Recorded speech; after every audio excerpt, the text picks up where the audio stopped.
Today, we are going to hit what you might consider a rather interesting topic. It's a plea to women.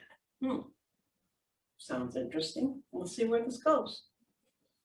We are the sexagenarian sages. And we are here to bust the myths of sexuality and aging. So tell me more about your plea to women. Let me pull out my manifesto. You like your little notebooks?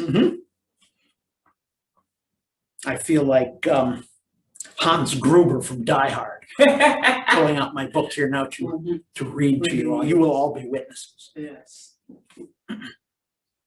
So, this plea comes from a man. It comes from other men.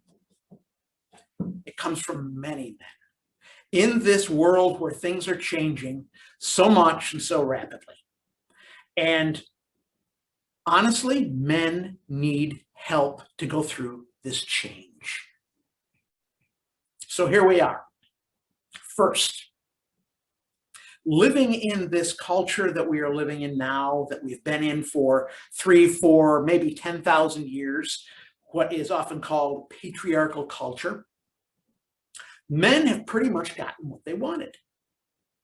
The system has been set up for them, and they haven't had to ask, and indeed have forgotten how to ask. It hasn't been part of their upbringing, part of their maturation process. It's not something that's taught.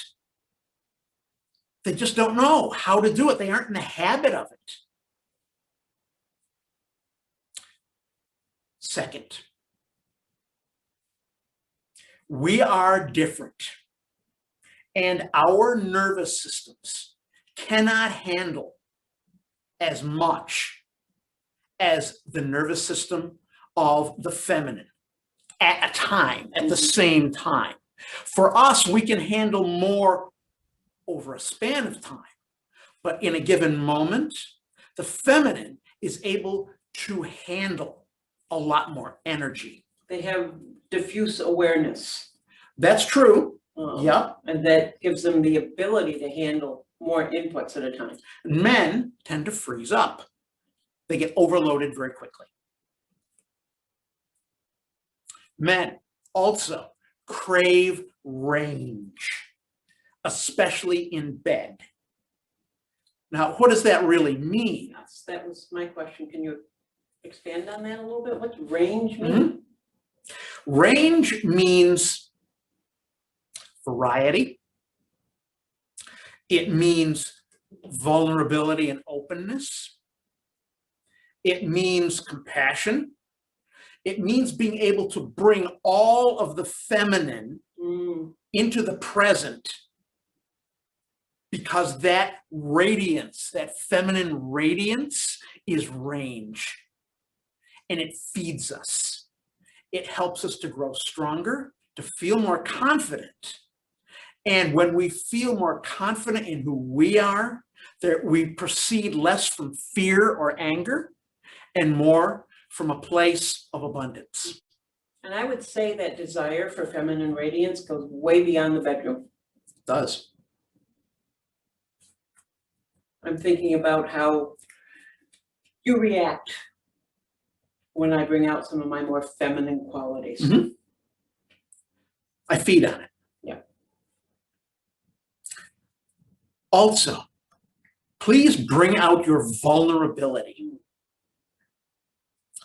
Give us men, give us that are masculine, the chance to be your hero.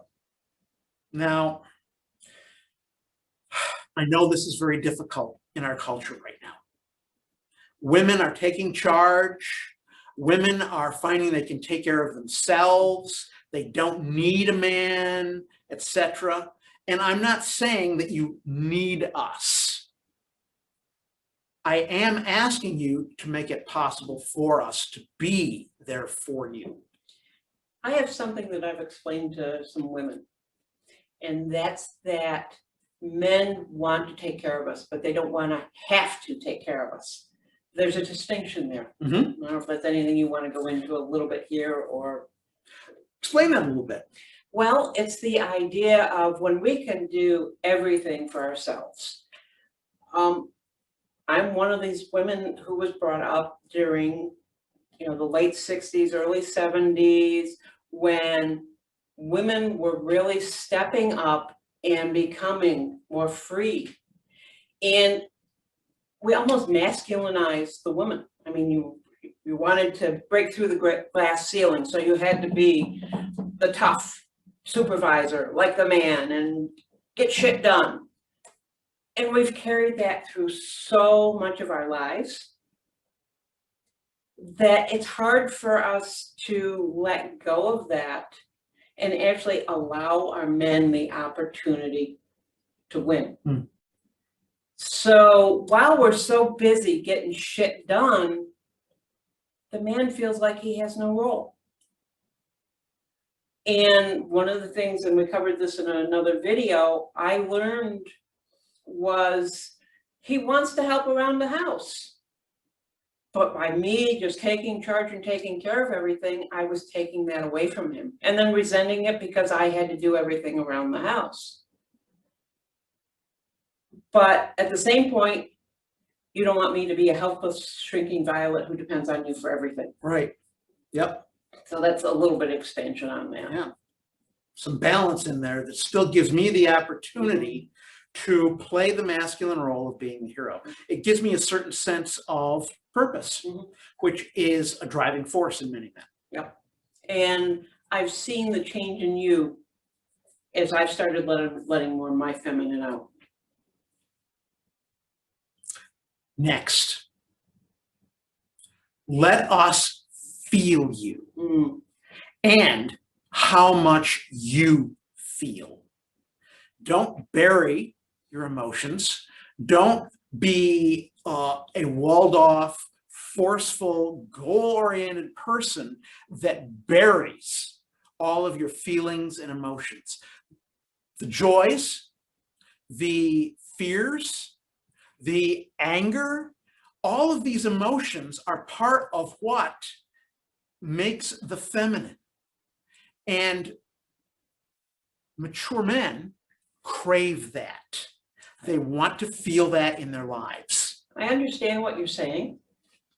And I feel like a lot of men become afraid when confronted with a woman's emotions. They just want the emotion to go away. How do you reconcile that? We can do other videos on that. Okay. For the men. And I certainly coach men in how to develop their own sense of confidence, inner confidence, integrity, and their ability to stand in the eye of the storm. That's one of the big differences in our relationship with the work we've done, is I don't feel like I have to stuff things down because he can't handle it. And to know that you can handle me allows me to have my feelings without making it about you. That was one of the first things we learned when we started doing this work, at least that I learned.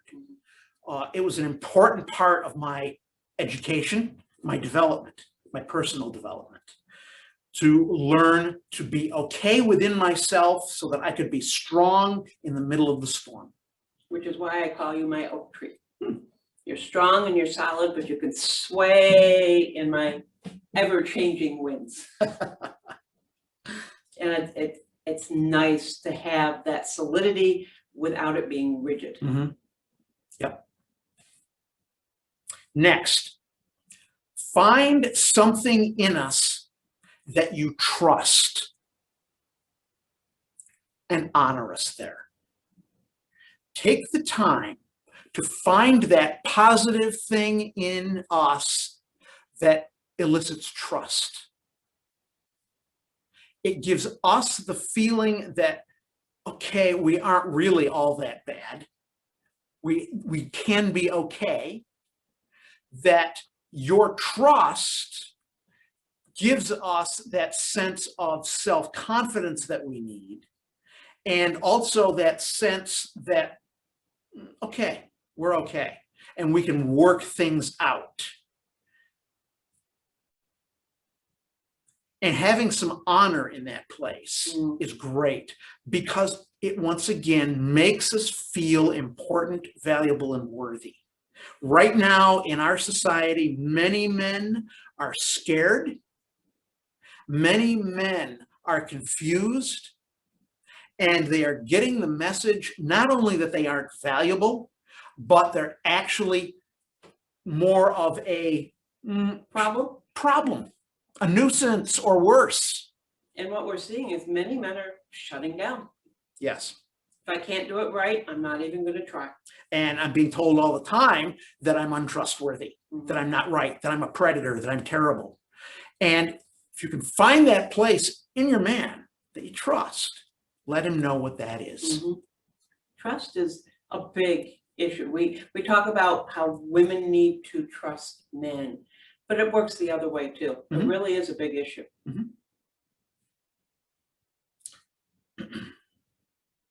I'll end on this note. Don't settle for our BS. Yep. We love to make excuses. We're always being defensive. We do something that displeases somebody, or things don't work, we'll hide behind defenses rather than listen and hear how maybe we could have done things differently. And if you tell us compassionately where we are spewing BS everywhere, it helps us to see that, we're being false. We're not living in integrity. We're not being trustworthy. Call us on that. There's an important word in there: compassionately.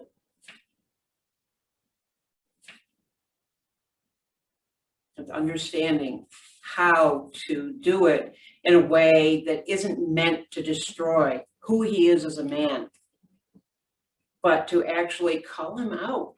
Or I prefer the term calling in. Instead of calling him out, you're calling him in to work with you in the relationship in an authentic way. This will help your man develop presence, integrity, and self-confidence. And coming from that place, a man is not an angry, predatory individual. They are somebody who is calm and centered and powerful. And somebody that can be a partner, not either a controller or a people pleaser. They can be a partner. We need your help. And that is my plea today. Help us, ladies. Help us, those of you who are feminine, to help the masculine to be different. Compassionately and through practice. And it's something that's taken practice with us. Yep. And it helps if you've got a mentor who can help you with that. Contact us. We have tools that we can share with you. We have courses that we've been through ourselves that you might find helpful. So learn how to make a partnership between you and your partner. It doesn't matter whether you're masculine, she's feminine, vice versa, or maybe you're both same sex. Learn how to make your relationship a partnership. We have programs, and we can help you through this. So don't forget to subscribe so you'll hear when we drop a video. Click, click. Yep, click, click. You like to do that. Yeah. Click, click. And tune in for more helpful advice from the sexagenarian sages. Thanks for joining us. Have a beautiful day.